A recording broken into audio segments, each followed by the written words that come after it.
The story begins with a man named Hoffman. He enters a restaurant, his face tense. Shortly after, the CEO of Optimo Pharmaceuticals arrives to meet him, a man who fails to recognize Hoffman. The CEO is there to collect a report file from him. Hoffman informs him that, as a precaution, a copy of that file will stay with his representative. If anything were to happen to Hoffman, the representative would provide that copy to law enforcement. They take a photo together, and the CEO departs with the file. Hoffman leaves soon after. Another man, Ash, follows him out from a taxi. Ash sends him instructions, ensuring Hoffman boards the subway and escapes safely. Ash is a fixer and serves as Hoffman's representative. Shortly after, Hoffman leaves a voicemail for Ash, confirming that the payment has been made as agreed. As long as Hoffman adheres to his end of the deal, they are finished with each other. The next morning, Ash visits a secret location, placing the Optimo Pharmaceuticals file among other documents and securing it in a safe. Scene shift. We meet Sarah, who is being followed by a man named Dawson. Sarah informs an attorney that she previously worked on a team developing genetically modified wheat.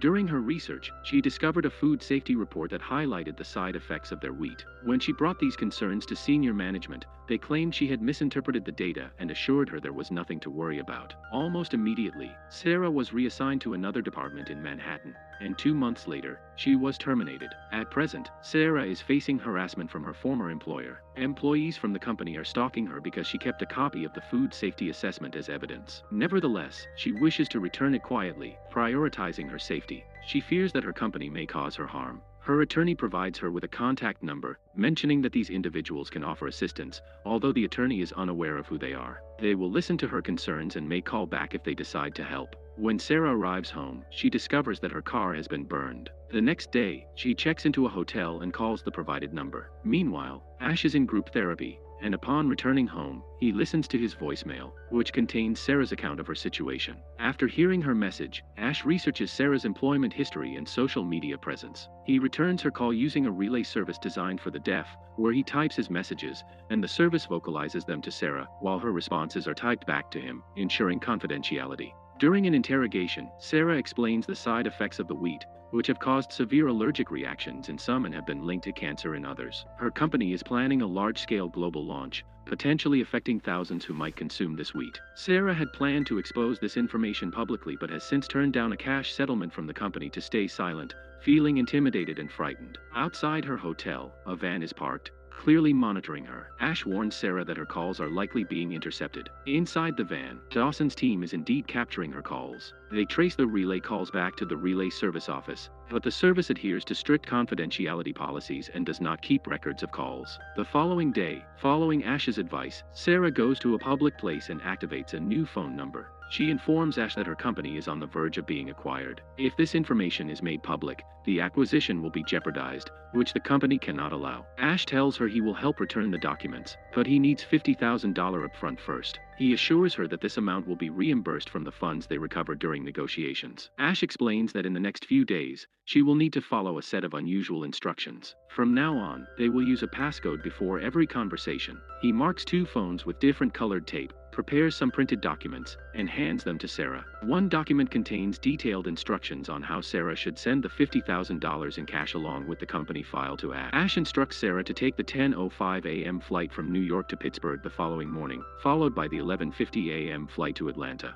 He warns her not to take her own phone. She is to travel with the file, all the cash, and the phone marked with red tape. He reminds her not to open that phone until she reaches the Pittsburgh gate. Dawson's team is tracking Sarah to the airport. Ash, in disguise, is on the same flight. Once they arrive in Pittsburgh, Ash buys a bag and leaves it at Lost and Found with a name tag reading Sarah Grant. He then calls Sarah using a relay service to ask her location. At that moment, the Lost and Found makes an announcement for Sarah. Dawson goes to investigate. Ash tells Sarah to ignore everything else and go to the post office to mail 2 packages. Just then, another announcement for Sarah is made, prompting Dawson to rush off in the opposite direction. From a distance, Ash takes photos of them. Dawson realizes the announcements were a distraction. Rossetti, one of Dawson's associates, sees Sarah mailing the packages. Sarah gives Ash the tracking number and throws the receipt into a trash bin. Rossetti retrieves the receipt, and Ash observes everything. Dawson's team concludes that Ash has pressured Sarah into sending 2 packages, with the file likely inside one of them. Ash verifies with Sarah that she has sent all necessary documents and has no extra copies. Sarah confirms this. Ash then explains their plan. Once the package arrives, they will finalize the agreement. After that, Sarah will meet the seal in person to hand over the file. Sarah asks if Ash will be there, to which he replies that she will not meet them, as they are just intermediaries. They will return the original documents and keep a copy for security purposes. Meanwhile, Ryan, a member of Dawson's crew, arrives at a post office in Oklahoma and sets up a camera. At the same time, Rossetti visits a post office in Michigan to ask about a package she was expecting for a friend, but she has lost the locker key. The clerk informs her that they cannot help without the key. Rossetti pleads with them to check if the package has arrived. The clerk searches but finds no package, even though it was supposed to be there according to the schedule. It dawns on Rossetti that Ash may have used mail forwarding to change the delivery address, which means the old tracking number won't reflect the new location. Ash retrieves the package from a different post office. Inside, he discovers all the used bills and the complete file. He then texts the CEO of Sarah's former company, informing them that he possesses a 311-page food assessment file. He offers to return the file if they agree to leave his client alone. Ash watches Sarah from a distance, across the street in another building. He had planted a phone in Dawson's van, which soon rang. It was another staged relay call orchestrated by Ash. On the line, Dawson was speaking on behalf of Cybo Cementis CEO. Ash took the opportunity to warn Dawson to cease following Sarah, or he would send the file to every major media outlet. If Dawson accepted Ash's terms,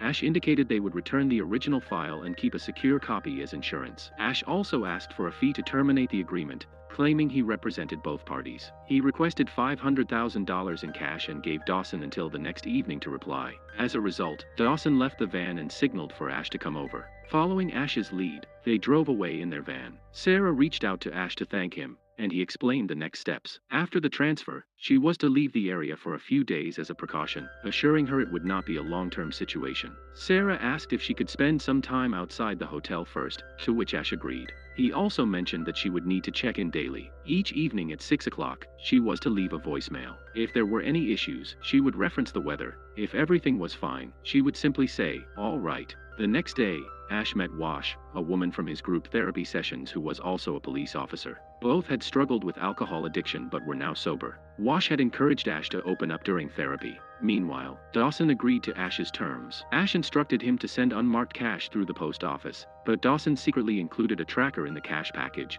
which had a battery life of 4 to 5 days. With the money on its way, Sarah could move about more freely, although Ash monitored her from a distance. On a lighter note, Ash suggested a music album during one of their conversations. Sarah bought it and played a song, which created a small bond between them. He started checking her social media. One day, Sarah failed to send their usual message, prompting Ash to return her call. During this call, he pretended to use a relay service but faked a direct conversation instead. Their interactions evolved beyond mere business matters. Nevertheless, Ash cautioned them to keep their communication to a minimum. Unbeknownst to Sarah, Dawson was still keeping tabs on their conversations. Meanwhile, Ash had already turned off his phone. He changed his appearance and visited a post office with a fabricated story. He claimed he had a mailbox in California but was traveling to Europe for work, so he requested that all his packages be sent to his cousin Sarah Grant's mailbox instead. He asked them to forward everything through general delivery. Shortly after, Dawson left a voicemail stating that the money had arrived, but there was a problem. He insisted that Ash had a 311-page assessment, while the original document was 327 pages long. He demanded to know the whereabouts of the missing 16 pages and insisted on receiving every single page. Ash contacted Sarah, informing her that Appendix C was absent. Sarah contended that Appendix C was inconsequential and that the pages were still in her possession. Ash warned her that he had instructed her to adhere to every instruction meticulously, and if she failed, he might not be able to protect her. This threat unsettled Sarah, making her fear that Ash would abandon her. Instead, Ash rushed to Times Square. He directed Sarah to hide the remaining pages at the bottom of the Washington Post stack at a specific newsstand. Sarah followed his instructions and left. However, when Ash checked the stack, he found no documents. Dawson and his team were also there. Ash called Sarah and learned that she had accidentally placed the pages in a different stack. The entire operation was starting to fall apart. Most people would have given up at that point, but Ash did not.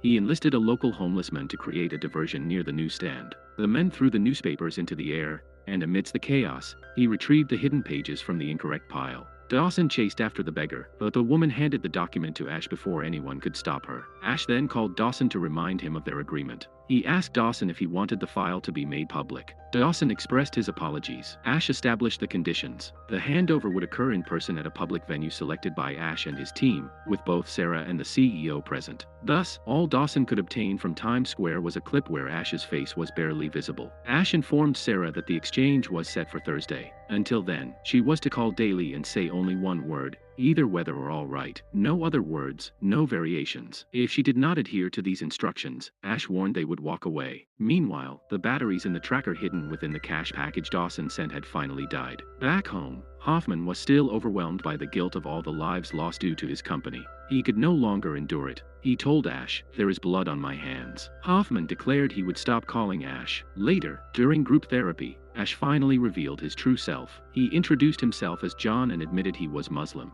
He mentioned that Muslims do not consume alcohol. However, after September 11th, living in New York became challenging for him. To fit in, he began drinking. He shared that alcohol numbed the pain when people assaulted him. Eventually, Ash secured a job on Wall Street, but he witnessed unethical practices there. He reported them to his superiors, but nothing changed. Throughout this period, Ash's drinking escalated. Eventually, someone bribed him and compelled him to sign a non-disclosure agreement. In a moment of shock, Ash accepted the deal, but he carried the weight of guilt and shame from that time. Last night, Hoffman's voicemail echoed a sense of loss and despair. Ash realized Hoffman was not going to survive. Wash provided Ash with solace. Following that, Ash got ready for the exchange. He contacted Sarah to let her know that the original file had been delivered to the post office. A reservation was made under Adam's name at a restaurant where Sarah was scheduled to meet her CEO. Ash detailed the entire plan to Dawson regarding how the evening would unfold, but Sarah never arrived at the restaurant and ignored Ash's calls, making him feel uneasy. Eventually, Sarah left him a voicemail, disclosing that Dawson had identified him through facial recognition and was aware that his name was James Caton.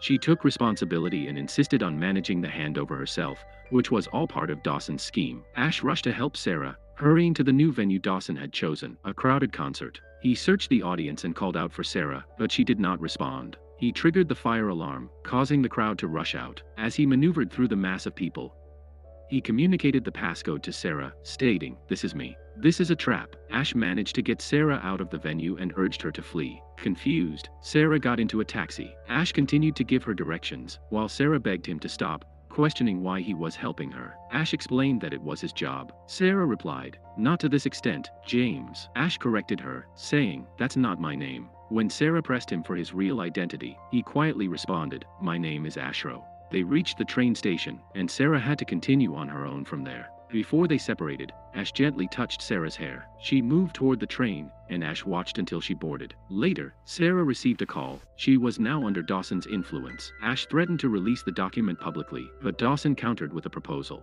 He suggested they accompany Ash to the location where he stored his copy of the document. Upon Ash's return of that copy, Dawson promised to leave Sarah and the other individual unharmed. Ash wrestled with the decision, knowing that leading Dawson to his secret spot could jeopardize his other clients and their information. In his turmoil, he nearly resorted to drinking again. However, he refrained and sought Wash's assistance instead. Ultimately, he conceded to Dawson, saying, "Fine, I will do this." The following morning, Ash stood outside Sarah's apartment. Nearby, Dawson's team waited in a van. They ambushed Ash, bound his hands, and tossed him inside. Sarah was already there, restrained. Dawson aimed a gun at her, demanding Ash disclose the location. Ash complied, but when the opportunity arose, he fought back. He threw Lee out of the van and took down Dawson as well. Suddenly, Sarah stunned Ash from behind, revealing the shocking truth. She was the leader of the team. It had all been a setup to retrieve the Optimo Pharmaceuticals file. This was linked to Hoffman. They arrived at the location, which required a password to access. Dawson's crew untied Ash's hands, but he intentionally entered the wrong password,